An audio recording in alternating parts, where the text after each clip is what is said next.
88.1 FM KKJZ HD3 Long Beach, Los Angeles.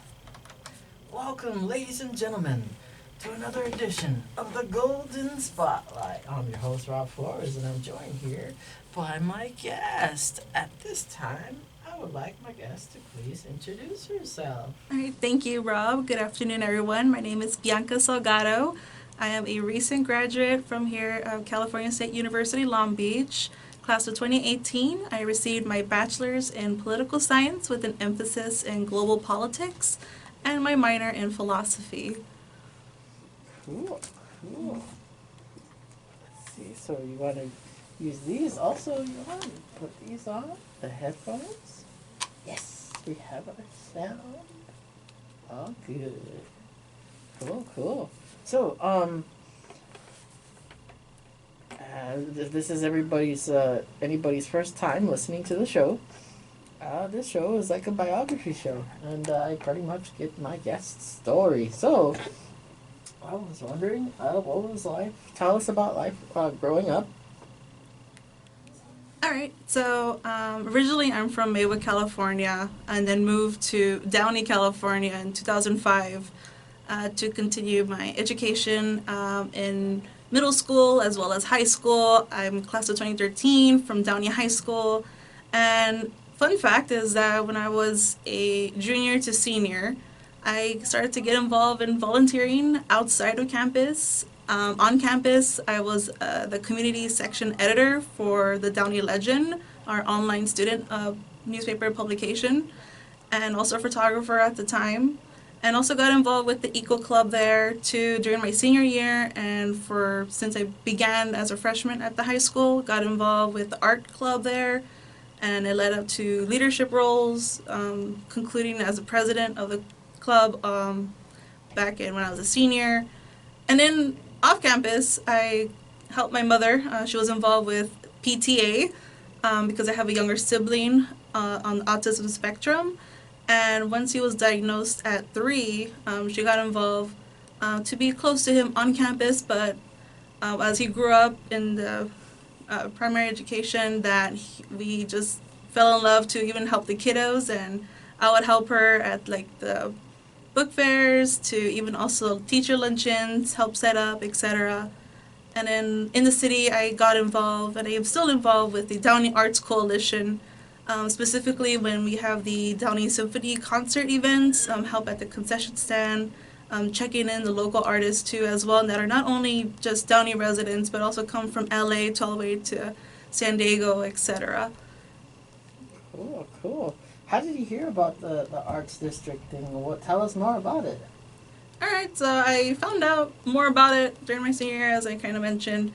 It was actually pretty fun because also they would have events like a Make Music Downey event, so they invited a lot of like local artists, even also like artists who are musicians and bands up to perform pretty much for free in the city, from all different genres. I love music. My favorite genres are alternative music to also like rock, a little bit of heavy metal, not so much. I even had the little scene of listening to like screamo, etc. Growing up in middle school. Just because of peers of mine that fell in love, with from Green Day at the time to My Chemical Romance at the time to Linkin Park, obviously, and when Paramore was coming out, that was back in all the music of the alt music scene of 2009, pretty much, and it was actually really fun to help out and coordinate with all the local venues. We had a few. We had like at Porto's Bakery there off of Firestone Boulevard to. I believe it was at the Downey Symphony, to also in front of City Hall, to as well as where we have like our different stages of all different genres of music, aside from like pop to indie to also like bluegrass, folk songs, etc. So everybody was exposed to all the different, aside from mainstream music that we hear on radio, if people still listen to the radio, we just exposed everybody, children, families, to other genres of music that is out there. Cool, cool. So you mentioned, having a sibling. What grade were you when you achieved a sibling? Well, my brother, he was born in 2003, and I was born in 1995. I'm 23 years old, going on 24. And so it was interesting because I was, I believe, a third grader at the time. And so just pretty much growing up with him was fairly easy. It was also pretty hard too because in our family we never had any relatives nor that we know of who had a disability at the mental capacity. So it was very much learning experience to learn what autism was. And I myself also advocated on campus and mainly in high school where I would do presentations. I was always shy to speak in front of an audience. And so what I did on my own time was to generate a PowerPoint and learn through the organizations such as Autism Speaks, get the information that's reliable there, and also just sharing information from my personal experience living with my brother who has autism, giving the numbers. And it was so crazy because I remember it was my junior year where I asked my teachers for permission to, let me include this into our daily schedule of classes or lessons. And some will say yay and nay, but for the most part, I got positive feedback of, oh yeah, sure, definitely, you could have 15 minutes to, 10 minutes the max, of, sharing it with your peers. And I did in my 6 classes that I had, excluding PE. And it was interesting to know that for my first year doing it as a junior, not many hands were raised when I asked the question of, oh, how many of you have, have a relative or know someone with autism, and very few hands rose. But the following year, my senior year, was more hands rose in the classroom. And I was like, wow, this is interesting. And more today, with the statistics of how many children are being diagnosed with autism or Down syndrome or any of the other disorders, it's more common now than it was back then. And I'm talking, 2011, after 2010, when I was doing the presentations and also raising funds too here and there. Not so much, it was not much raised as we were high school students and didn't have a lot of money in our hands. Since we would buy snacks, that costed $1 or $1.50 the max, or $2. But it was very interesting to see, how it wasn't common then and now it is more common. And I'm an advocate for it, as well as a lot of my family members are an advocates. Even also, especially my mother, since she actually goes to Sacramento. It's going to be her 6th year, I believe, this coming May, where she goes and lobbies on behalf of the children with special needs up to our legislators in the Sacramento, the capital. We'll be right back after this quick break.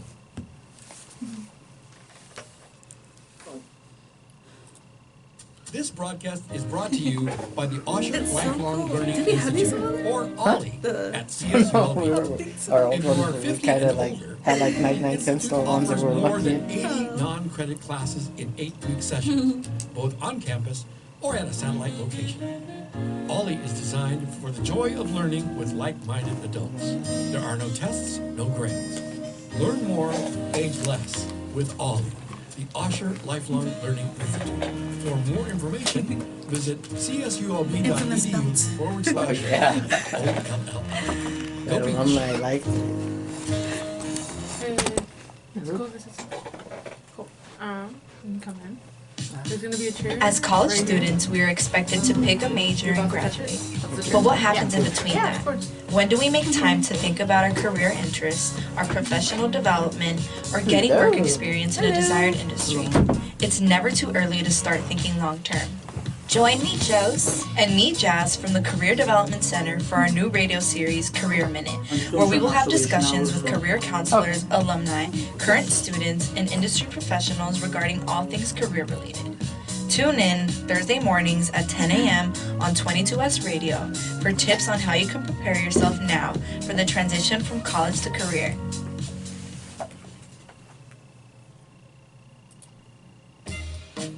Did you know that Long Beach State ranks 5th nationally in upward social mobility?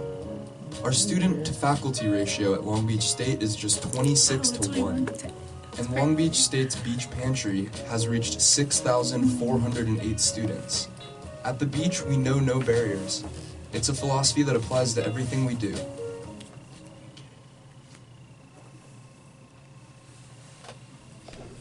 And welcome back, ladies and gentlemen, to the Golden Spotlight. Those of you who are just watching on video, obviously we have an event right now on campus, and you can see Big Magazine has an event at Friendship Walk right now. So if you have a chance, go ahead and check it out. They have giveaways and stuff right now, so to support our campus magazine. So I'm back here with my guest. So you were mentioning,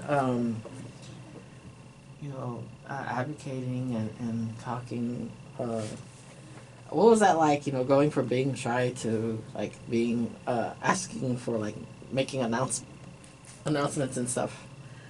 Oh gosh, well, after pretty much graduating from high school, I went straight to community college. I did 3 years at Cerritos Community College out here in Norwalk, and majored in political sciences when I decided to decline to state, as my major.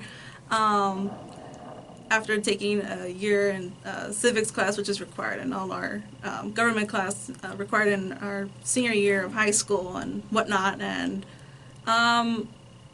it wasn't until my second semester there where we have what's called like a club rush day, where all the clubs on campus are out there. And I found this club called Model United Nations, and we also have that here too as well at the university. And it was actually a really fun club because I was like, oh wow, this is actually really cool. What do you guys do? And they said like, oh, we simulate the United Nations. We go to conferences, locally, regionally, to even nationally, and we compete against other, aside from community colleges to California state universities, private schools, and universities as a whole, and plus international schools too, compete at these conferences. And we're essentially talking about what's going on in the international community. And for me, I resonated a lot towards humanitarian issues, so whether it be from human rights to, human drug trafficking in specific regions such as in Europe, to maternal health at the global scale, to, a lot of issues regarding, women, children, and young girls, young boys, and all that stuff, that I just was like drawn to it. And I'm like, oh well, so I chose global politics emphasis here when I got here in fall of 2016, just because, I do a lot of like, aside from watching the news, a lot of, NPR of what's going on, especially the current climate situation of what's going on in Yemen, for example, Venezuela, to the time where the Syrian crisis was occurring, all the refugees, Palestinians, and that conflict with Israel, to even here home, at the south of the border with the Latin American countries, specifically, aside from Mexico too. And so being in the club since 2014 to then when I graduated, I was still involved as my last leadership role here was as the VPE, which is the Vice President of External Affairs. It definitely helped me to speak up about issues that I care about. And retracking back, my last year at the community college at Cerritos, I was the president of the Model UN Club there. Aside from teaching students, and what we offer now as of 2014 in the fall it's called Political Science 250, one of the highest levels there. And it's an intro and practice of the theory of the United Nations, specifically Model UN. So as a way to recruit members into our club, we also do what we do in the club pretty much for the students, of teaching them parliamentary procedures, how to draft these policy statements, to even also resolution writing, and how to be that delegate when we go to conferences, and we do go to conferences, and help prepare and work together, essentially, as we're assigned different countries. And that in a nutshell helped me to definitely, come out and help these students to teach them as like a per se professor, to also excuse me, to be the voice in the room pretty much, and help them to also public speak as they were helping me in turn public speak.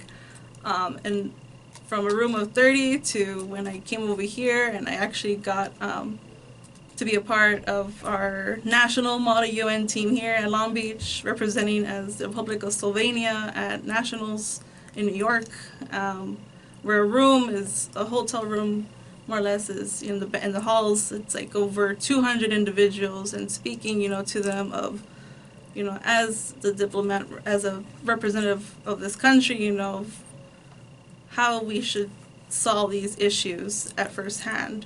And it's a lot of definitely, diplomatic procedure.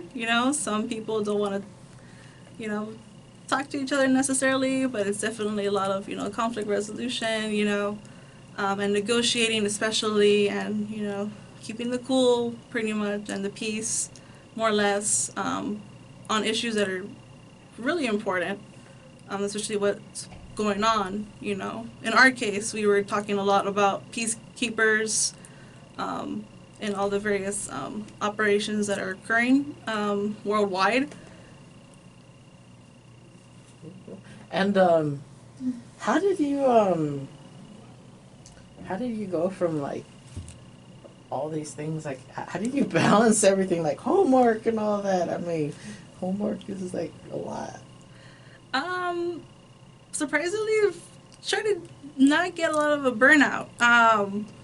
Somehow, when I was navigating as an undergrad in community college, and being involved with not only just that one club, Model UN, there and also here, but also trying to be involved in other organizations too, student organizations. I was in music club at community college, iFalcon Club that we had there, to the library club even, and hosting these book sale events to fundraise for the club primarily.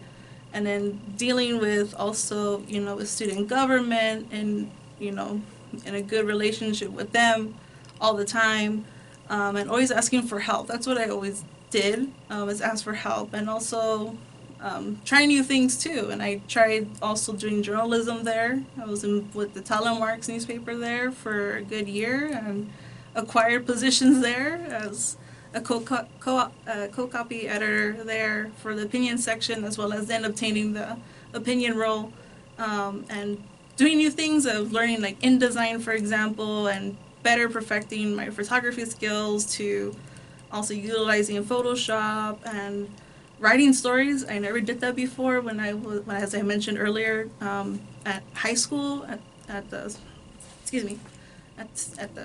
high school level in my senior year for the Downey Legend.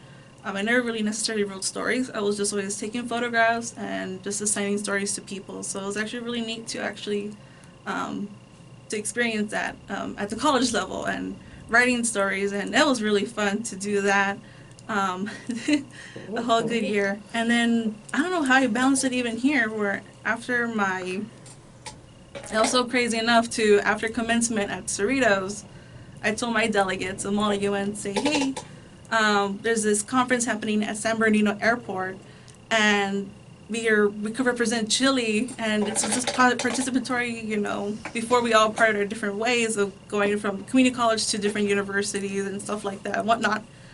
And they're like, okay, so it was a few of us that went, and we all got our certificates, and well, we did super well there, and it was a really bittersweet moment for me, despite I was so tired after commencement. That I met a representative there from the United Nations Association of the USA, and at the time I just gathered all the stuff that he had on the table, and when I got home I looked into it afterwards before starting the university here in fall 2016, and it was actually really neat to learn about it. And I've actually had the opportunity, aside from, while also balancing school here now at the university level and taking the max of 5 classes and finishing within 2 years of my initial start as a transfer student. Got involved with that organization, UNA USA, and it's a membership organization, and if you're 25 and younger, you can obtain a free student membership through the website at unausa.org. And it's actually really great because, as I did Model UN for 4 years, this is at the practical level of advocating for a U.S. UN leadership. As for me personally, as an American, I see that the UN is definitely really important, and that the U.S. should definitely keep its stance in there and be that team player in the international community, as we kind of see that it's, well, at least in my opinion, it's kind of lacking in a sense. And I got involved with the organization, and I've been going to New York at one of their, now it's called Global Engagement Summits. It's a one-day conference in New York, and it's held within the United Nations headquarters in the General Assembly Hall. And it's phenomenal to listen to former ambassadors. To this year was the highlight, and I'll always remember this, of listening to words from the Secretary General, Antonio Guterres.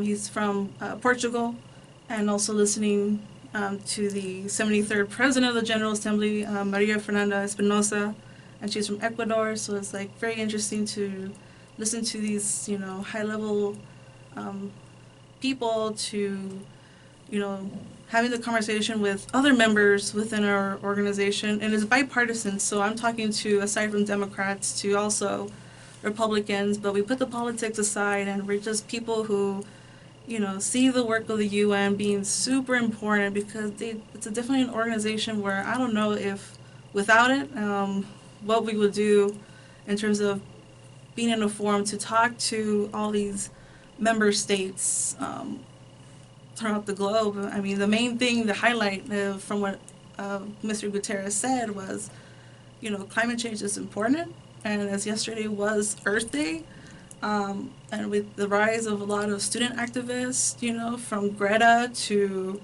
the ones here locally of doing the school strikes here in the U.S., that it's super important.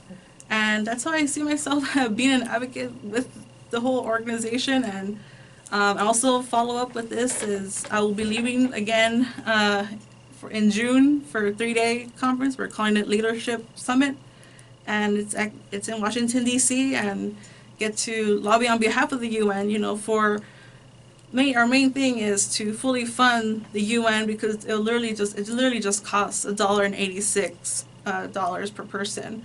If we were to fully fund the UN, we spend more on Starbucks than anything, and it's terrible that we as the U.S. pulled out from the Paris Agreement, and we're not funding, as with the new fiscal budget that Trump released, that we're no longer going to be send monetary contribution to UNICEF, for example, to also the UN Environment, to other agencies, and it's definitely a 25% decrease of us not funding what is literally just like a 1% of the budget in terms of foreign assistance and stuff like that. And as last year was kind of disappointing, with 300 congressional meetings that we had of members through UNA USA going to talking to the representatives, the U.S. a week later decides to pull out from the Human Rights Council, of the United Nations. And so we passed out the Universal Declaration of Human Rights, and we tried our best, and we're going to still keep advocating for that. And also, in terms of climate change, to global health, with the vaccines for everybody, and all that neat stuff. So I'll be leaving over there in June and talking to our California state senators, both respectively Dianne Feinstein and also Kamala Harris, either to them specifically or to their staffers, and also to a new congresswoman now, as I lived in Downey for the last few years. Twice I talked to the staffer for Lucia Roybal Allard, but this time around I will be talking to the staffer of Linda Sanchez, as I am now a resident of Whittier, California. Cool. Now these conferences, are they like expensive? Like how do you like go to all these things out of state? Because when you imagine going to something out of state, you think of some program where you gotta like cough up a couple of thousand or something. Perhaps, yes, I definitely agree with that. It is pretty pricey to travel. The first time around I was fortunate, the second time around to these conferences, my parents helped me financially, and also my relatives too as well. So I'm really grateful for that.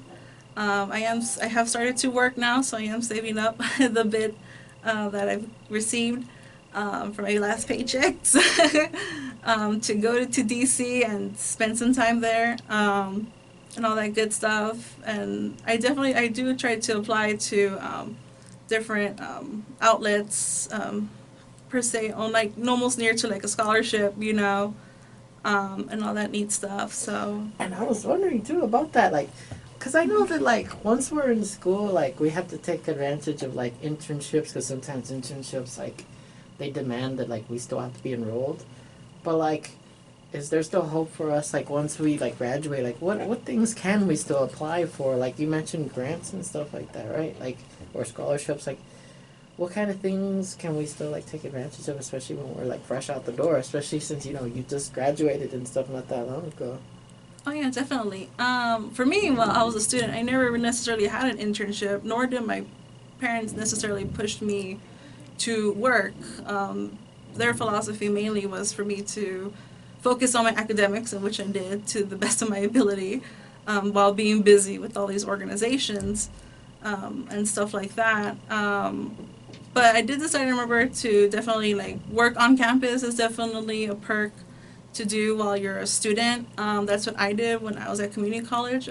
I pestered the manager at the time at our bookstore during the summer when I was there taking a summer class, and he always kept telling me, like a politely decline of, not yet, not yet. Okay, the third time's a charm, where he said, okay, we definitely do have openings, and we'll have group interviews, and I'll do the application online, and all that good stuff, and we'll see you there at this date at this time. And I was like, oh yay, perfect. And the neat thing about it, while it was my first time doing a group interview, was everybody got hired. Cool. So that was the neat thing, and we all worked together and all that neat stuff. And I was always kept temporarily, so during the rush mainly, in terms of like handling on the floor with books to students and all that good stuff, and assisting if they need any supplies, whether it be the lab coats for like chemistry, to the art supplies too as well. Cool. Mm-hmm. We'll be right back after this quick break.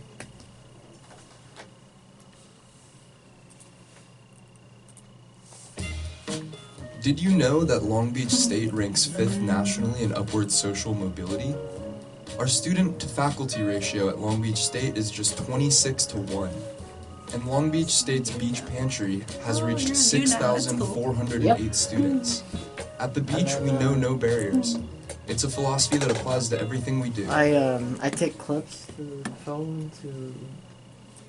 Every day, 40 kids are diagnosed with cancer in the U.S., and only 3 new treatments have been FDA approved since the And then eventually it becomes 1970s. like a gallery Wow, post on 30 Instagram. years. Oh, that's cool. That's where I with used to also purpose. try to like Periscope, With but for Purpose some is a reason, youth-led I guess my movement phone is too dedicated old to now, making sure or like people something's cancer wrong have where it access won't. to safe and Yeah, I don't effective know, what treatment happened to options. Periscope? We need more treatments for kids. They should have the chance to live the life they were given. For more information, visit Recently, I discovered this other one facebook.com/withpurposelb. called, I think it was called Busker? Got something on your mind? Talking about your mental health doesn't have to feel Well, weird. that was In fact, it's actually quite healthy. Join us every Wednesday at 10 a.m. on 22S Radio for Brains Are I guess Sexy Radio, once a month talk they show have a that thing where, explores like, topics people, of like, mental try to, like, health in the lives socialize, of college broadcast their students. summit. At Brains Are Sexy Radio, we believe But a they healthy live stream brain it. is a sexy So like brain. I was watching. So don't keep it bottled up. a few of Be a them, part of the like, hanging discussion out. at Brains Are Sexy Radio. You know exactly how you run it. Should I assume it's me?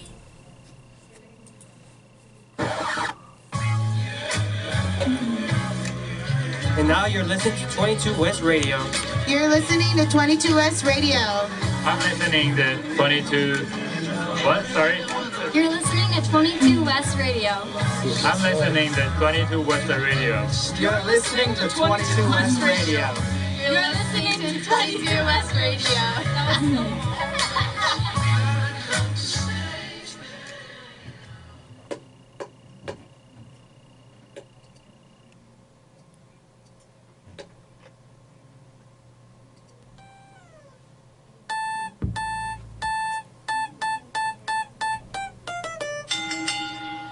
Get ready, because I'm tagging you in to tune in to 22 West Radio every Tuesday at 2 p.m. Pacific. Oh, yeah! As myself, Rob Flores, Ethan Ortiz, and James Williams will discuss everything related to the professional wrestling industry. That was great! Now, right to the kisser! Quiet, big man, I'm trying to watch this! So don't miss a single episode of Beyond the Ropes.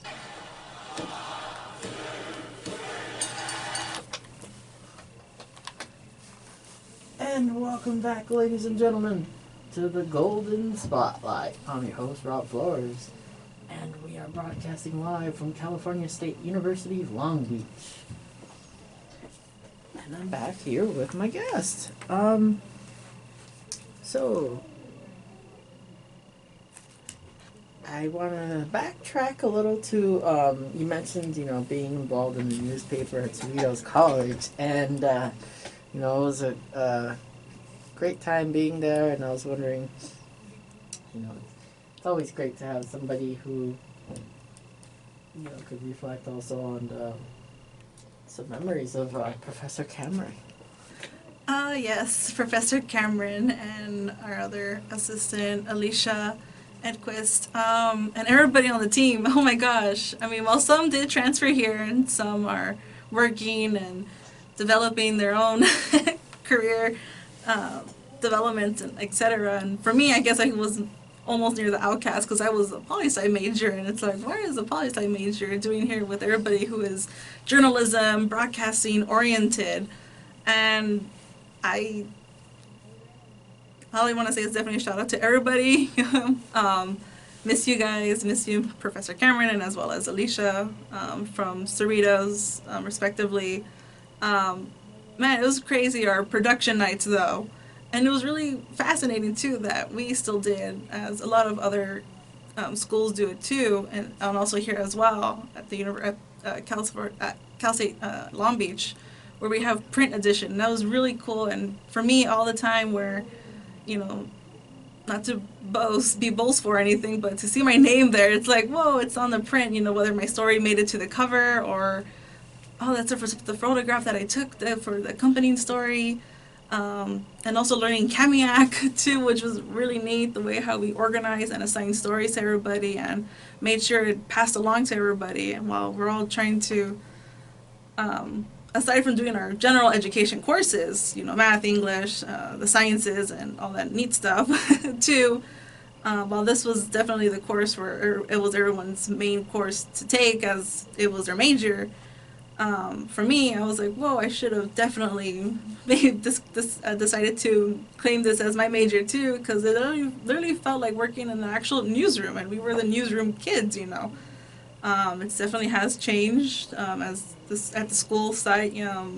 It's more updated now, and I went there recently, too, just as like a passerby, and attended one alumni event there, and it was super cool of like, whoa, everyone here is now lucky who will now be, being a student here now versus us back in the day of, being in our cubicles. Now it's more open space and open concept, especially, and that's actually really neat because now the dialogue is not saying that before we were always in our cubicles, but like now it's like everybody could see what everybody's doing, and we could bounce ideas off now, as we did also when we have our pitch days and our editor meetings and stuff with editor-in-chief, the online editor, to social media and everybody else too in between, from sports and campus culture to even also news too as well. And it was really fun and super crazy too, also because we had those back-to-back shootings that were off campus, and I happened to be passing by one day, and after the second one, and I remember hearing from Carla and from Gus and from Chris that it was like, whoa, they were out late at night, covering the first shooting that happened across the street off Studebaker and Alondra Boulevard at the KFC at the time, and they got home so late, and then the next day I happened to be going off campus, about to take the bus. At the time I was taking the bus, public transportation, and to head home for the day, and I was with a colleague, and then we hear these shots again, these few rounds, and I was like, oh no, not again, but instead of running away, I went towards it, trying the best that I can and contacting everybody because it was really breaking news right there and then. And luckily, everybody was still inside in the room. So we always had that constant, communication with everybody, aside from our little personal group chats or whatever. Like, hey guys, there's this, the story is breaking right now, and here we go again the second time around. And yeah, it was super crazy of that. And then also going to our JACC conferences too, and participating in those competitions, the contests, and attending the workshops, which are really great to go to. It was very, I was very privileged to definitely, partake in those. It was really nice, and us being together and winning awards too that, we've all contributed in the year of the semester, etc. And it's really neat that we get recognized for our team efforts, and especially celebrating those that individuals who definitely they excelled in what they did. I love that the most, and it was actually really nice to get to know each other even more, and all that neat stuff. Thanksgiving. And the Thanksgiving, yeah. yes. That was pretty interesting. They always say, you're going to miss it more once you already leave. As, you've already twice now, 2 different schools, you've been through that the march, the graduation walk. Yes. Tell us about the Cerritos graduation and the Long Beach graduation. What was going on through your mind? Oh, man. In all honesty, I'm going to be quite frank. For me, graduating from high school, I just wanted to go to Grand Night. I do miss my high school friends from Downey High and people that we've parted ways, because some of them my friends, I had a lot of friends at Griffiths Middle School. That's where I went to for my junior time there, and it was very bittersweet that I chose a different school compared to going to the home school. But anywho, from Cerritos, it was just, very sad, because I'm like, oh man, everybody that, I got acquainted with, whether it be classmates and, from student groups to even also my transfer counselor that I always talk to, and I still keep in touch with her every so often. It was just very hard, like, oh man, and we're all going different ways. Some of them went far, my peers, to even also out of state, But the good thing is that with social media, it helps a lot to stay, have that connection still. And even also from here too, I was gonna miss being here, and it was bittersweet too also then of like, oh man, I'm getting my bachelor's, it's like, whoa, this is a step, and of, a next huge step, definitely, at least in my family too, it's great. My parents are very proud of me accomplishing, and I always had their support then, and I still have their support now as I'm trying to navigate through life. And that's definitely what, I want to let, for class of 2019 here of California State University Long Beach, and future classes that, we're all in this together in terms of, that whether you do get, your dream job now or it's going to happen later, at least in my case, it's going to happen perhaps later. And I'm still had to go through the experience of, job searching still, to even also building those connections as I've acquired now. I have a lot of different connections. A lot of them are friends of mine through UNA USA to my brief online internship that I did have last year with the Global People Summit, and now I'm with as their Humanity Lab Foundation group that sponsored the Global People Summit. It's a virtual conference online. You can look for us there on Facebook and as well as our website at humanitylabfoundation.org. And it's actually really neat, that social media again, plays a role in our lives of, having these connections and individuals who will definitely, offer that mentorship. I never necessarily had a mentor, and I never was a mentee at all as my time as a student, but it's never too late to do these things. To obtain an internship, for example, while you're as an undergrad, that's perfect. But if, after graduation, you could definitely still do that. Even though if it's unpaid or not, definitely get it for the experience. I recommend it. And also if you get that job, that's not necessarily what you want to do now, or, whatever was your major, of, like, don't worry about it. Keep moving forward, as the saying is, and, keep your head up high, and, a lot of things happen for a reason, so at least for me, for now, I am working, I'm trying to, like, learn what I want to do, currently, after my trip and the little, internship of last year, and moving to a new city and getting acquainted with organizations there in the community, getting elected now as a president of one of the organizations, which is the Whittier chapter of UNA USA, and also being involved in other groups, such as the Whittier Area Environment Coalition, and as well as the Whittier Area Peace and Justice Coalition there too, and getting acquainted with the other nonprofit groups that are out there, such as the Rotary Club and other groups.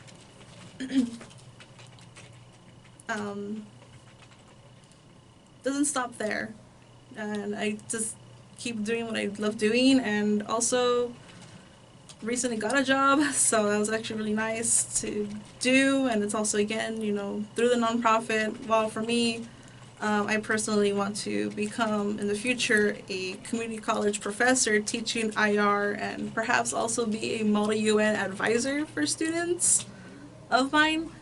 Because for me, I want to give back to what was given to me during the time as I was an undergrad and all that neat stuff. Cool. I just started a live stream as well right now. We got a live me broadcast. We got a YouNow broadcast. So we have people tuning in also from other streams right now. We have, in addition to our regular 22 West audience. So thank you those who are tuning in. So, what is it like after you graduated though, did you feel like, oh wow, like I don't gotta wake up next week to go to class? Like, what was that mindset like? And like, obviously, there's no homework, so it's, that sounds so cool. I wish I was already you right now. I don't know if you want to be me now, because I do a lot of volunteering and a lot of planning.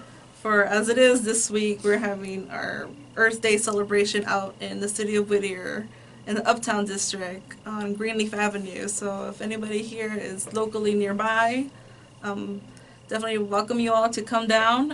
It's going to happen on Saturday from 9 a.m. to 2 p.m. off Greenleaf in front of the La Moraca Bakery that's there. It's a little grassy strip, and we're going to have various speakers and booths. We have a guest who actually, we have a audience member who wants to know, where do you want to travel to? Oh gosh, where do you want to travel to? I recently did get my passport, so last year, and I would love to travel to Europe. As a young child, I will be cliche, I suppose, of traveling to either Paris, France, to London, England, just because I was fascinated a lot with the little character Madeline and her dog and all this stuff. It's a little girl who grows up in France and all that neat stuff. And I'm a Whovian, so I love Doctor Who, so it'll be neat to go to London, England, to see where the filming was at. to see Big Ben, to see the wonders of the world, also in a nutshell. But also would love to travel to maybe perhaps countries also in the Middle East, to also Asian countries. I love anime, and so I'd love to go to visit Tokyo, Japan, to try authentic sushi or what have you. To even also perhaps also Latin America. I don't know. I would like to just travel the whole world when and if I can. Cool. I always ask my guests, it's a two-part question. It's where do you see yourself after retirement, and what would you like your legacy to be? Oh gosh, those are really good questions. So after retirement, oh gosh, that's definitely hard to think of right now. I never thought of that question before. It's always a question, where do you see yourself in 5 years? After retirement, I don't know, I hope to see myself healthy. And also pretty much perhaps just keep doing what I'm doing now. My parents joke around because I do hang out with a lot other older folks who are in charge of these groups, and now they're happy to pass the baton now, and see a young millennial and me and my other friends. They were acquaintances and now we're friends and co-workers now. Jordan as well as Rebecca, where we're now the next generation pretty much to build the support of these groups, the foundation for it, and to keep it going. So I see myself definitely still doing a lot of volunteering in the nonprofit sector, and oh gosh, to leave my legacy. I don't know, actually, to be honest with you. I can't think of anything right now. I mean, I suppose, for me personally, I try to do the best that I could in the society that we live in now. I mean, right now, I don't know how a lot of people, the viewers, how, everybody listening in right now, how you see it right now, America. We just have an audience member. That's a totally separate question. Okay. It's totally off topic, but they want to know, do you have a favorite scary movie? I am not much into scary movies. I'm sorry. I am afraid of spiders. I have that little phobia there. And as well as giant insects, which right now, being that we're almost leading up to the summertime now, where they're coming out now, not mosquitoes, but they look like mosquitoes and they're really giant. I can't deal with them at all. No spiders. I love butterflies. I love ladybugs. Those are the nice ones, at least in my opinion. If they bite, they're not pals. Exactly. If they bite, they're not pals. When was the last time you were on campus? Oh gosh, the last time I was on campus was actually for an event that was hosted here. I found out that we actually have a project. I believe I'm forgetting the name now at the moment. But it's a project on education here, and the woman who's behind it, her name is Miss Barbara Doughton, and she's here on campus actually, one of the FO buildings, the faculty offices. And she's not a professor, but she has been a long-time educator, public education. I think she's a retired teacher from there. And what she does is actually she's a site coordinator. It's a global education project. There you go. And what she does is actually utilize the 17 United Nations Sustainable Development Goals.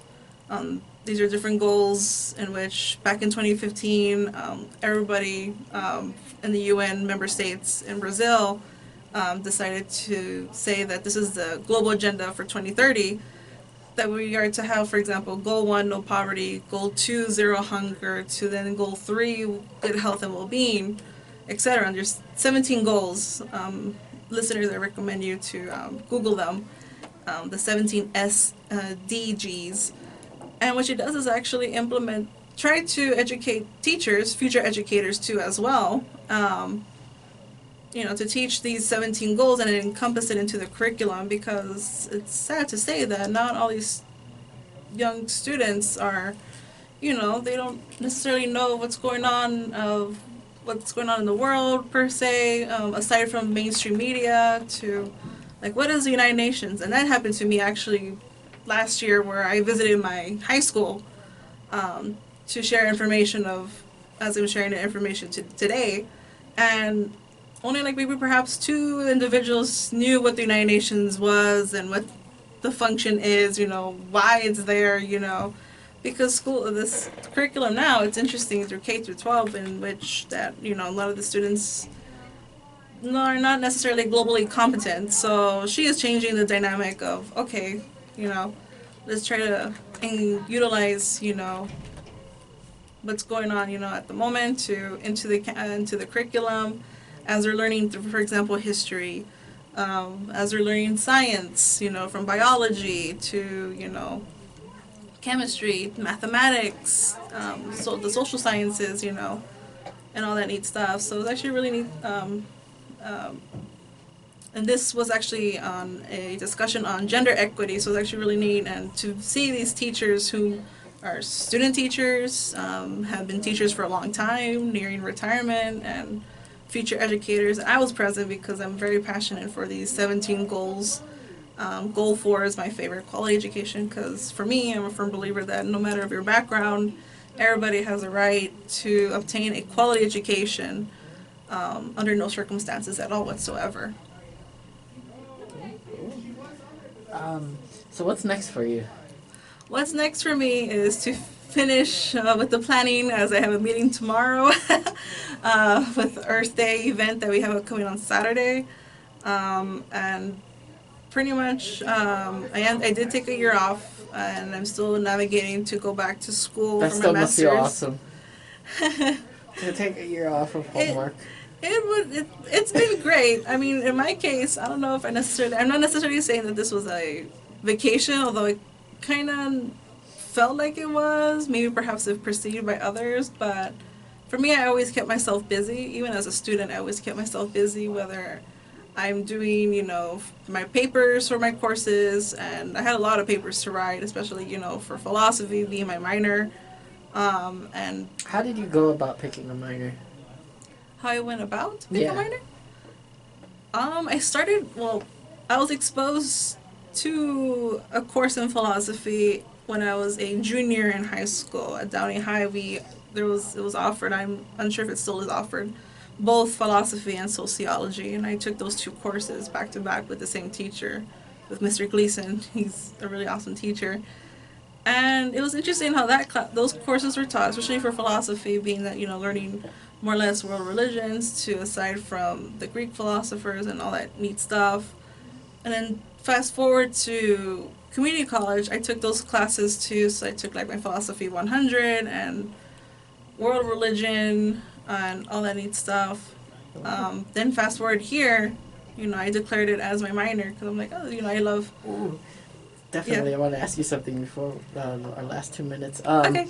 I think you mentioned something about 40 under 40. Tell us about that. Oh, okay, yes. I almost forgot about that. Yeah, so I was featured in the Downey Patriots 40 under 40 issue that was for last year. It's fairly new, and it's essentially a list of individuals who are under the age of 40, and there's 40 of them in total of this list, who are doing different things and all this different things in the city. And for me, it was an honor to be featured there, as I shared of my schooling, of what I did, to even also establishing more or less of an online version of a nonprofit, which was mainly Downey focused in terms of achieving these 17 goals, as I mentioned earlier, the 2030 global agenda, and seeing that how the city is progressing in terms of sustainability, to even also economically, and all different aspects within a city compound, pretty much. We have one final question from a guest here. We have where would you like to live? Like, I guess towards retirement or something. Where do you see yourself staying? That's actually a really good question, because with the 2 trips that I've gone to 3 times each in a row, well, this is going to be the upcoming 3rd, but to DC and as well as to New York City. My mom actually had to ask me that question, and she's like, where do you see yourself? Would you want to be here in New York City? Would you want to be here in DC, being that I always keep going over there? And I said to myself, well, I mean, LA, I've been here all my life, pretty much, in SoCal especially. And so I would say I would possibly love to be in DC, just because the dynamic is definitely different than New York City, where New York City is definitely the city that never sleeps. LA is very congested here, and I wanted to just be where there's a lot of history out there, and that's where DC definitely has my heart a lot. Not just for aside from national headquarters of UNA USA being there, but you have the White House there, which is essentially interesting at the moment and in their current political climate, but a lot of interesting different parts of DC. It's actually really fun to visit, and the eateries too as well. Well, we have run out of time, but I want to thank you for taking the time to be a guest here in the Golden Spotlight. Thank you.